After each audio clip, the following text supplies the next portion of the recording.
So when we talk about networking, I guess a lot of folks get a little bit carried away, obsessed, or are interested in the feeds and speeds aspect. So on that area, it'd be good to know. I know there's sort of 400 gig and even 800 gig, and who knows, maybe 1600s even being developed some of it. Just be great to have your thoughts onto where we're at and where we might be, moving forward over the next, I don't know, 12, 18 months, something like that. Okay, sure. And again, because we're obviously doing a lot with data centers, and that's where you're going to see the bulk of this activity, Phil. So we've seen over the last couple of years with standardization of 400 gig, the beginning of the rollouts, right? There's a lot of trials, there's options in terms of how you're going to deliver that. Maybe I'll take you through a couple quick steps. So we've seen rapid change and rapid migration over the last couple of years, going from the first 35 years of Ethernet. We had 3 speeds. It was kind of insane. And now we look at where we've gone over the last few, and we've rapidly adopted newer high-speed technologies, all with the intent of improving performance, improving capacity, and getting that squared away. So now we've moved to these higher building blocks. 400 gig basically it's interesting because it's a pivot point. We're changing how we transmit signals. It's multi-level versus just on-off NRZ encoding. There's a basic on-off scenario that you had to the lower speeds. Now you've got to something that's 4 levels of modulation to get more data, more throughput. But what we're seeing though is that we've got customers who are beginning to deploy it. We have some of the hyperscales who are driving that need, moving down that path faster, and what we would call global scale or cloud customers are also doing the same type of thing, where they're doing trials or testing out to see which variations they need, all with the intent of flattening out their networks, getting it much more efficient, improving power or latency, sort of timing and everything is much more critical today. But it's all savings. So you're saving time, you're saving costs, you're saving power. So that's happening, and the adoption of 400 gig is actually helping us get there faster, and with the intent of breakouts to servers. And a lot of what we're seeing today in driving higher data rates is how we provision server networks and with higher port counts at better data rates, redundancy, and that type of thing, to make sure that we are providing capacity where you need it, when you need it. So long story, but effectively what's happening though is that we're seeing the initial adoptions of variations of 400 gig. We're seeing that starting to scale. That's growing. We're for multi-mode and single mode applications, but we're also seeing the beginnings of 800 gig applications coming out. So you're starting to see some of these in beta, some trials that are happening. So while 400 gig is here now, 800 gig is on the edge, and it's going to bring some additional interesting values in terms of performance, and especially for the larger providers, the hyperscales. But to your point, 1.6 terabit is on the horizon as well. It's not too far down the path, and there's a roadmap to 3.2 and others, so we'll see how that all plays out. The challenge we actually have right now is actually one of supply chain, silicon shortages. So that's slowing some things down, but not the trials, not the planning, not the migration efforts that are happening to at least ready the networks for the availability of those chips. And in terms, I mean, excuse if it's a simplistic question, but in terms of what the end user sat at their device actually, the impact that makes, are we talking mainly sort of what I think is it the backhaul traffic that's the major beneficiary of that, and what happens between the server in the data center and your laptop or device is maybe not noticeable? Well, where is or will everyone notice, wow, that application opened faster or whatever? What's the sort of day-to-day impact? So for your average user, they're not necessarily noticing that type of thing, but it kind of depends on where you're located, right? If you're if you're in a corporate office and you're on a network and you click on enter and something pops up, that's great. If you're sitting at home and you're now a remote worker that wasn't a remote worker before, and you're seeing some level of buffering, something that's not happening as fast, then it's a problem, right? So what's happening though is that we're building, to your point, the backhaul, the backbone of the networks. We're building up the data centers. The enterprise space, not necessarily going, because of the way things have shifted, especially in this pandemic world, we're not as much in the office, right? So we've had a variety of different networks in place that maybe aren't being utilized the same as they were before. But the provisioning has to happen at home. So we're seeing that, and we'll likely talk about the edge, but we're seeing some of that moving to the edge, right? So for the average user, not necessarily an issue unless there's not enough capacity in their environment. Right, so whether it's wired or wireless, however the devices are connected, if there's more users on than normal, or more users on at the same time, then you've got the capacity to support, then it's a challenge, and it's noticeable. You've got either delays or well, there's times even with some of these applications like Zoom or Teams or you name the video software. Whenever we're dealing with these applications, you might find that few users in the house, you need to turn off video because not enough bandwidth to support it. So that's where it's noticeable, I think, most often. So building up capacity in the data centers is helping offset that, moving the data centers closer to the user, providing that capacity closer, which is where you get the edge build out. Those types of things are helping. And it's a necessity as we're trying to get more people connected. Okay, yeah, so we must, I won't say it's the elephant in the room, but you've mentioned edge, and when anyone mentions edge, they seem to inevitably mention 5G alongside it. So, and to me, there appear to be sort of two clearly defined markets. We have the sort of enterprise 5G space, maybe with some edge in there, which appears to be developing okay-ish, I guess, because it's within a building or within an organization. And then sort of part two is the public edge, if that's right, 5G and the telcos rolling it out for us all to download or stream video faster and all that stuff. So I know that's quite a lot to digest and for you to answer, but can you perhaps take each part in turn and give your thoughts as to what's happening in the enterprise space with 5G and edge, and then the sort of public space? Sure. I think initially in the enterprise space, when we look at what's happened with 5G, it's primarily voice and IoT driven. How many devices we've got now that we're bringing in, or any of the devices that we've got that are network enabled one way or another, that are out there, and those types of things are in place and continuing to grow. But it's not what 5G aspires to be, but it is it's the intro, and the more capacity, the more capability we put out there, the more that we'll be able to take advantage of that and better utilize that type of a network, right? And figure that most of what we deal with today is flexibility. We want to be connected wherever.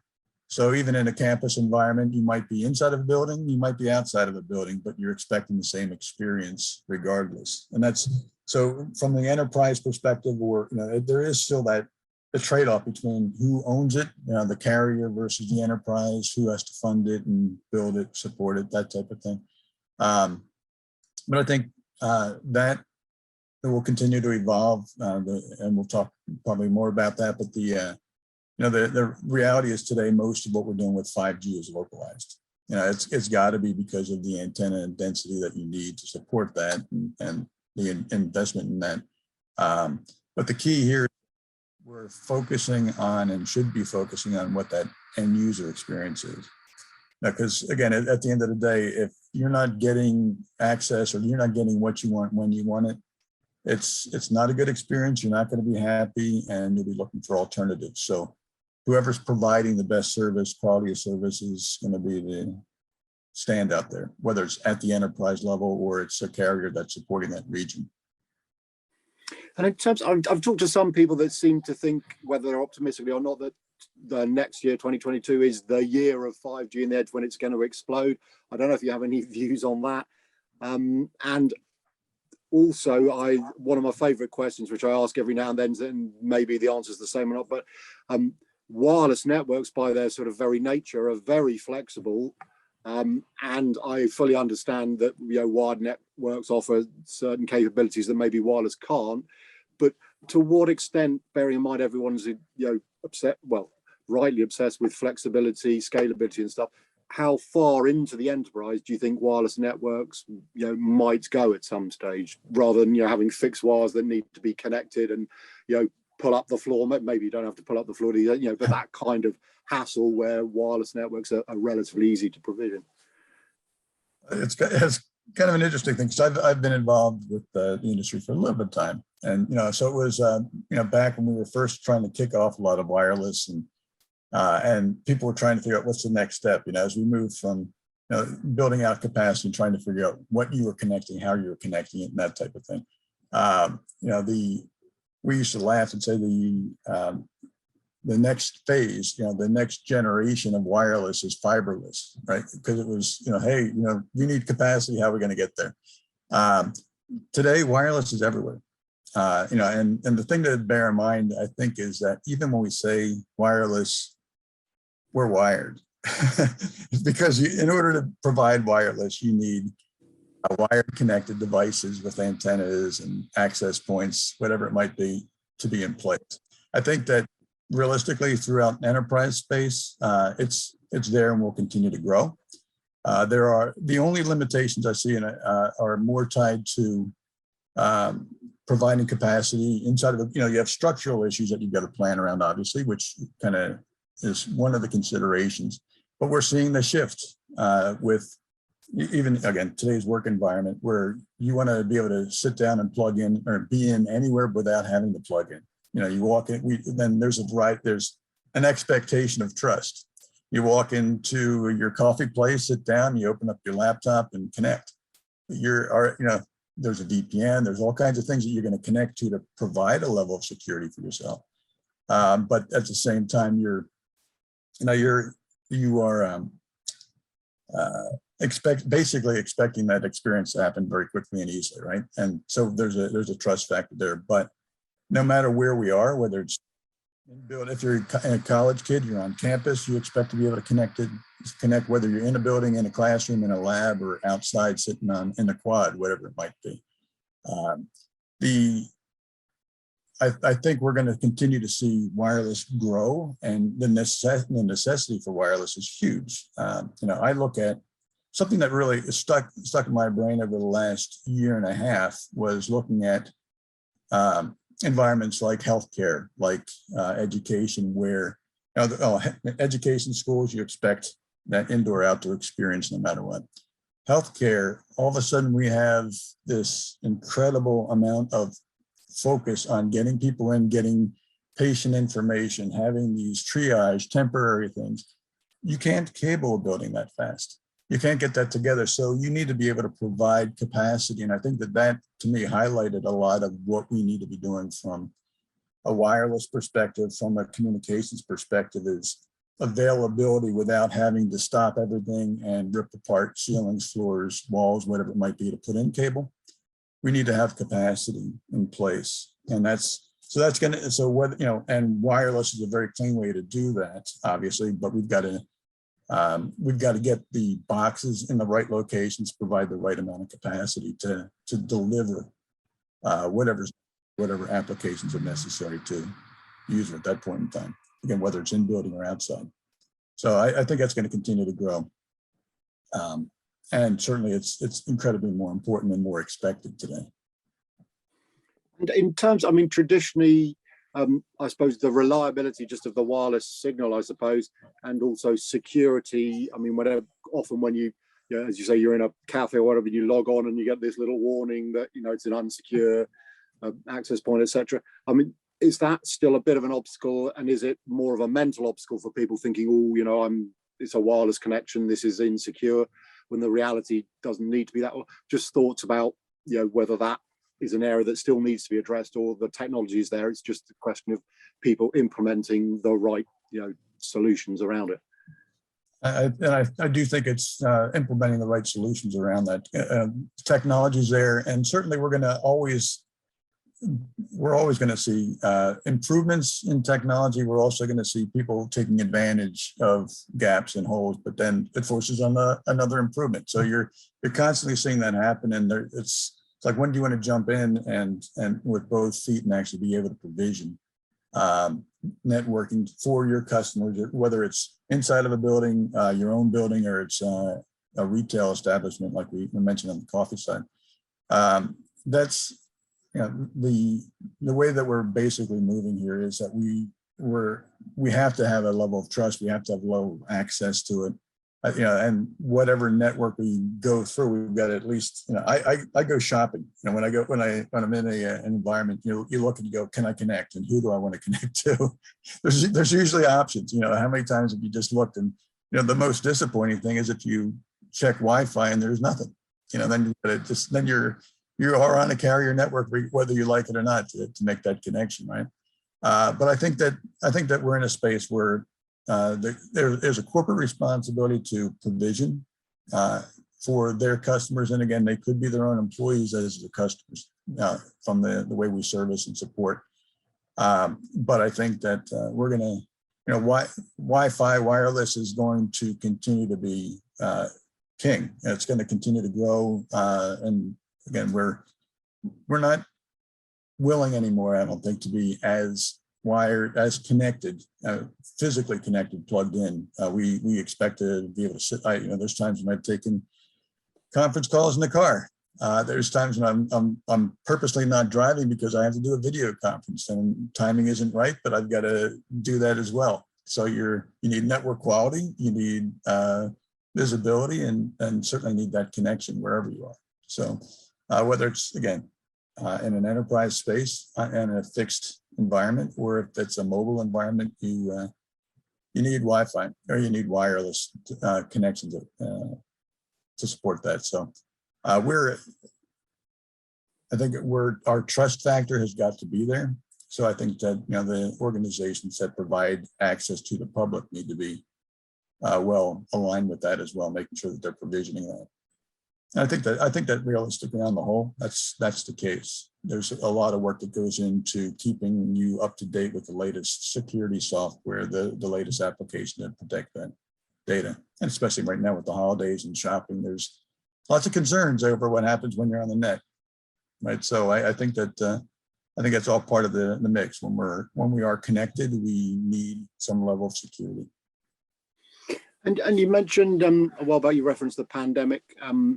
And clearly that did have a fairly significant impact on the way we all work, where we work, how we access our apps and stuff.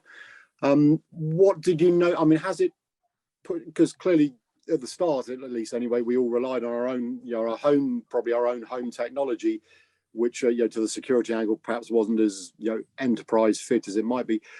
Have you noticed that, you know, since the early days now, a lot of organizations are beginning to want to come up with a more robust infrastructure for the, you know, the widest enterprise that they now have? You know, people working all over.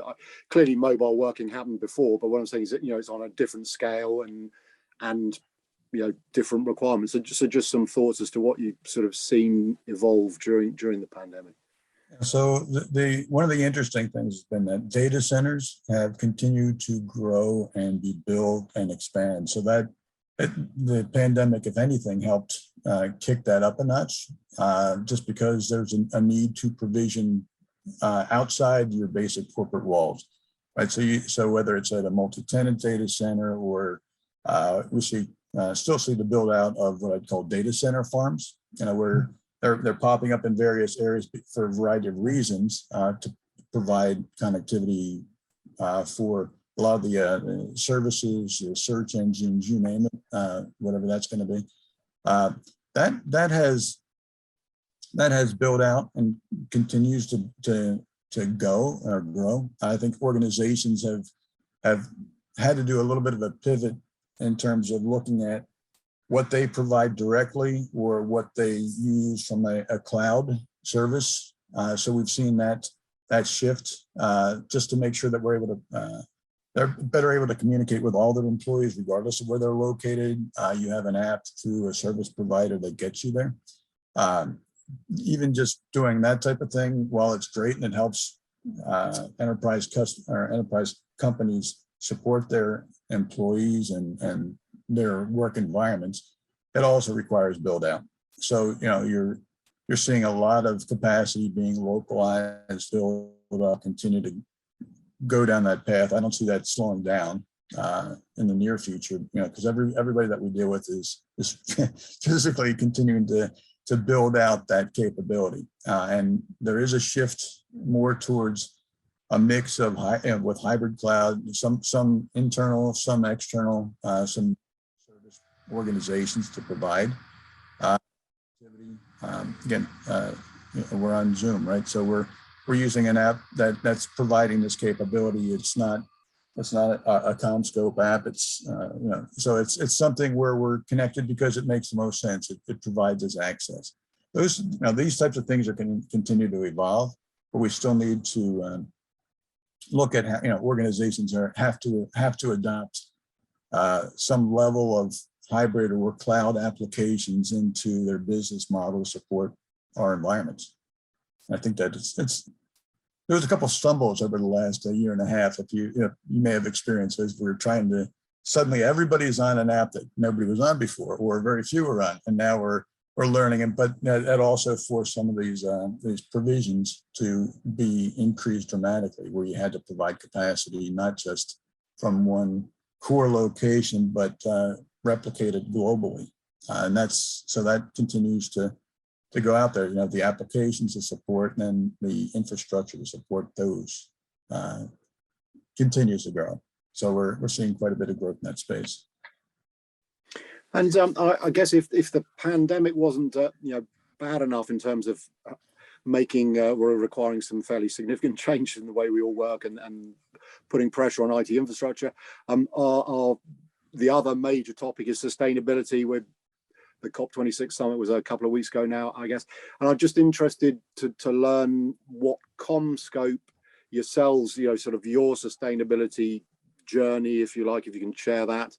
But also, I guess, importantly, working in the data center space, how you are working with, you know, whether it's the colos or, you know, the data center owners, operators, to help them, because they're obviously under pressure from the ultimate end users, you know, who want to be able to see that people are making real progress on this sustainability journey. So we have some significant sustainability efforts, and I learn more every day on what we do, which is it's very impressive. But there's a lot of work to be done. I think it's I'm probably mispronouncing it, EcoVadis. You know, so we have supply chain management that we've been doing for over 5 years. I think we're, you know, for longer than that. But for the last 5 years, we're recognized for the performance. I think it's gold level, I guess, is what I understand.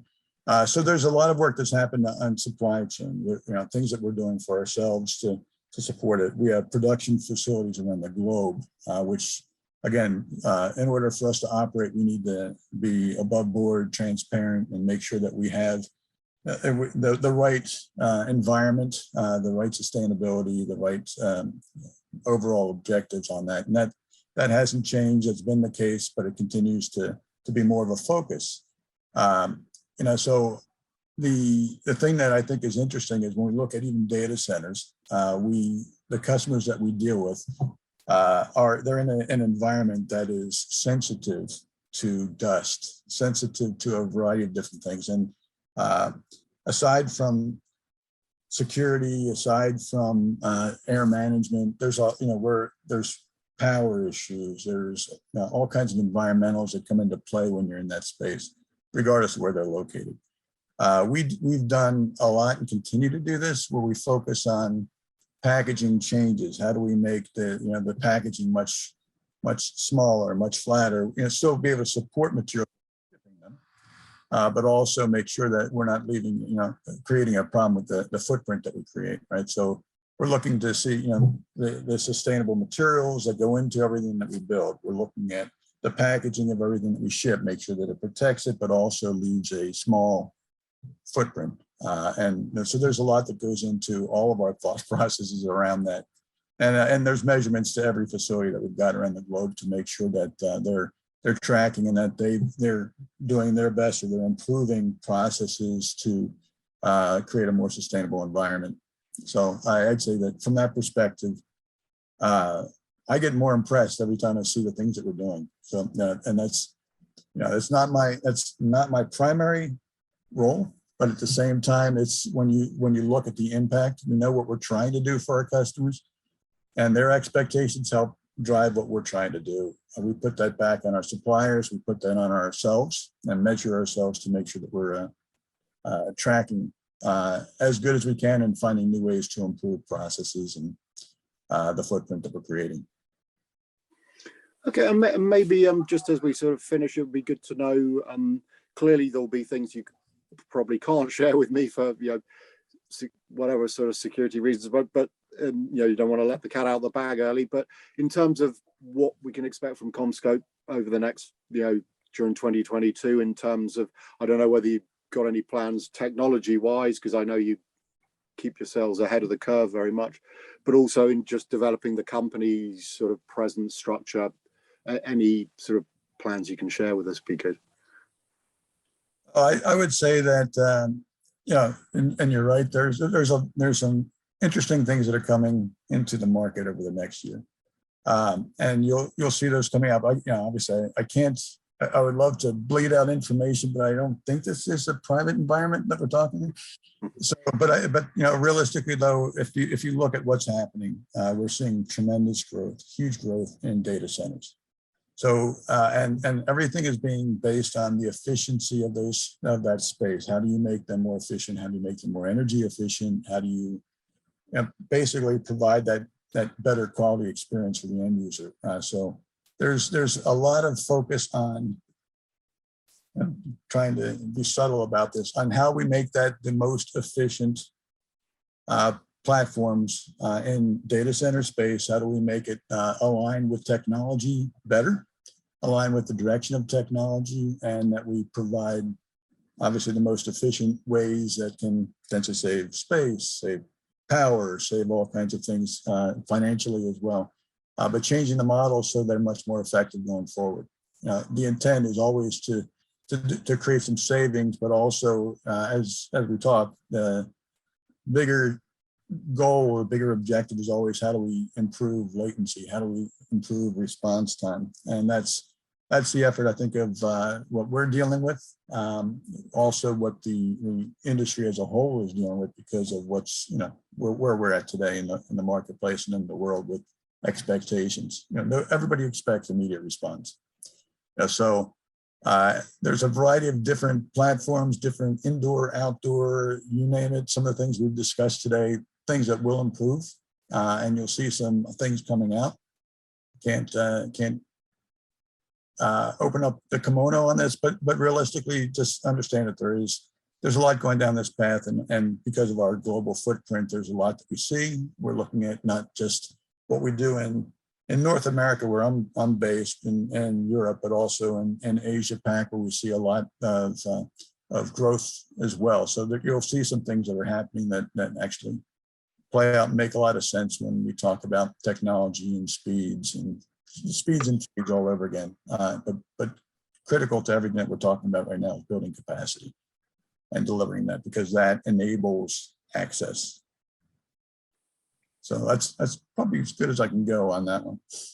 No, that's lovely. I appreciate that. And maybe we can, when you are able to talk about the launches more, we can have another catch up. But for now, it's been great to chat to you. So Ken, I appreciate your time. Thank you very much. Thank you very much, Phil. Appreciate that.